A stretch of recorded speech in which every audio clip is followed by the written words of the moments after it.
Bueno, siguiendo con lo que veníamos de antes, vamos a pasar como lo que para mí sería la segunda etapa. Pero antes que eso, voy a aclarar la diferencia ahora sí entre type y data, que sería, para tipo lo único que hacemos es renombrar una clase existente, pero no creamos nada, no tiene ni propiedades ni cosas distintas, nada, es solamente otro nombre con el que Haskell va a poder interpretar lo mismo, los int en ingreso. Esto, la única función que tiene es hacer algo más intuitivo para el programador o para el humano que está programando, para que pueda decir, cuando llama a un int en un determinado contexto y le llama con ingreso, sabe que se está refiriendo, cuando lo ve por ahí en su código, en este caso, no sé, año de ingreso. Entonces es más fácil saber qué hacer con ese dato. Eso es lo que hacemos cuando hacemos type, cuando cambiamos la nomenclatura, son dos cosas que son lo mismo, algo equivalente. Y cuando tenemos algo con data, estamos creando valores nuevos que no existían antes. Estos, los que le llamamos constructores, son como elementos de la clase función, que los creamos nosotros y que estos pueden tener más propiedades y hacer cosas nuevas. Y el tipo de estos es función. En cambio acá es el mismo tipo, solamente le cambio el nombre. Es como crear un tipo nuevo, pero que solamente le cambie el nombre a otro tipo de una clase que ya existe y no le agrega nada ni le saca nada. Bien. Bueno, hasta ahora lo que habéis visto, ya así arrancando con nuestra segunda etapa, eran constructores que estaban con letra mayúscula separados por una barrita vertical y venía otro constructor. Lo nuevo acá esto es lo viejo, en este caso yo creé mi clase role que tiene 1, 2, 3 constructores, pero si se fijan acá tenemos espacio, o sea, espacio, barra espaciadora y otra palabra más. Habíamos dicho que tenía que ser una sola palabra. Todo lo que viene después se llaman parámetros, son constructores con parámetros. Entonces lo de antes le podemos decir ahora constructores sin parámetros, o que sea simple, parece una forma. Cada parámetro a su vez es una clase distinta o necesita un elemento de una clase distinta o de la misma clase. Por ahora solo vamos a llamar a clases distintas. Eso es como la otra etapa cuando ya llamas a la misma clase, que es recursividad, es un constructor que se llama a sí mismo, o sea que llama a otro constructor de su misma clase. Eh, entonces, para funcionar, cuando vos decís yo quiero poner un elemento docente de tipo rol en algún lugar de mi código, entonces, bueno, pero tenés que pasarme sí o sí a la par de él un elemento de tipo función, que en este caso sería teórico o práctico. Para explicar todo esto, me hice un ejemplo acá, que sería una lista de elementos de tipo rol. Los elementos de tipo rol son tres: decano, docente y estudiante. Entonces tengo decano, tengo acá hay dos, este y este, son los que no tienen parámetros. Y ya docente y estudiante tienen parámetros. Docente tiene un parámetro que es un elemento de la clase función, que va a ser teórico o práctico, los elementos.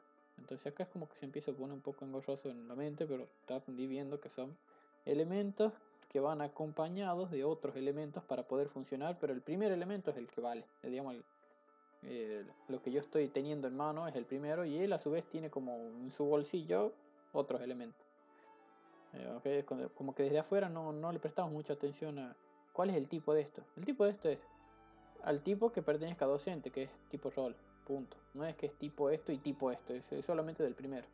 Porque puedes tener un montón, acá tenemos dos, podemos tener 10, y bueno, el tipo va a ser siempre de rol, porque estudiante es el tipo rol.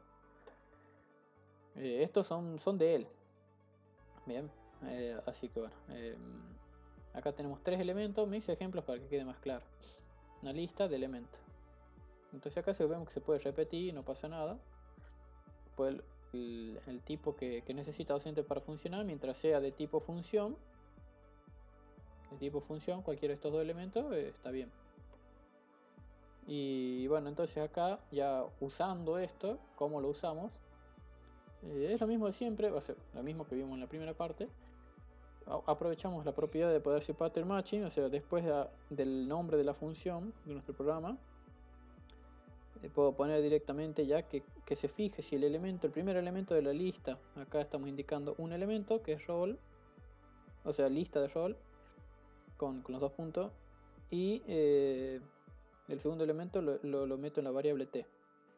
Entonces le decimos, haceme pattern matching. Fíjate si lo primero es esto, es algo similar a por caso, pero este es pattern matching, conceptualmente es distinto y por ahora no tenemos mucha idea de qué tan distinto puede ser a nivel código, a nivel algoritmo, pero sabemos que es distinto este pattern matching. Lo otro es, metes el valor en una variable, o sea que yo tendría que poner x y recién lo evalúo como habíamos visto cómo hacer análisis por casos para constructores.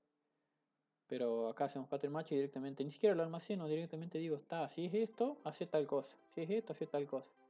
Para los que, acá vemos cómo usar lo nuevo, es decir, esta parte. Cuando un constructor tiene parámetros, simplemente los almacenamos en variables y ya está. Y las variables se las podemos trabajar como queremos. En este caso para docente, que es mi programa que las trabaja, dice, si entra estudiante prácticamente no hace nada, solo tira el primer elemento y vuelve a llamar al programa con el resto de la lista.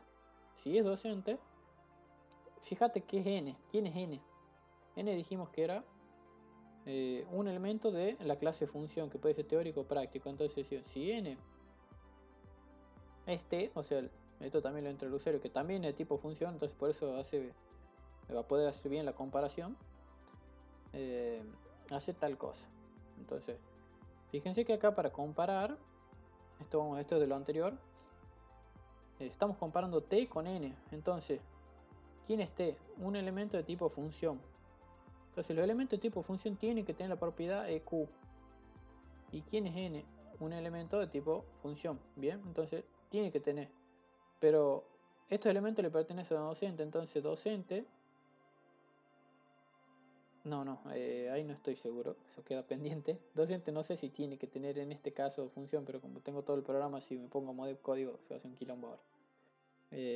Nos quedamos con esto, sí puedo asegurar que si yo pongo elementos acá y los quiero comparar entre sí con igual igual, los elementos estos los dos son de tipo función n, estamos metiendo en n el parámetro, el único parámetro del elemento docente que es de tipo función, y en t estamos, en esta variable t estamos almacenando un elemento de la clase función.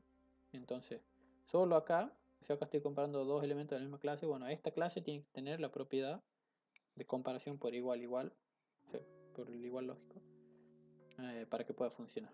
Así que bueno, hasta acá estamos con el nuevo concepto que es eh, constructores con parámetros. Entonces ya a los otros le podemos decir constructores sin parámetros.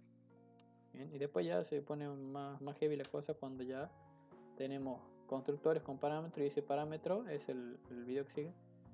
Es de la misma clase. O sea, acá es como que yo pondría rol, por ejemplo, y se vuelve a llamar a un constructor de la misma clase. Entonces como que son recursivos porque se van llamando a elementos de su propia clase.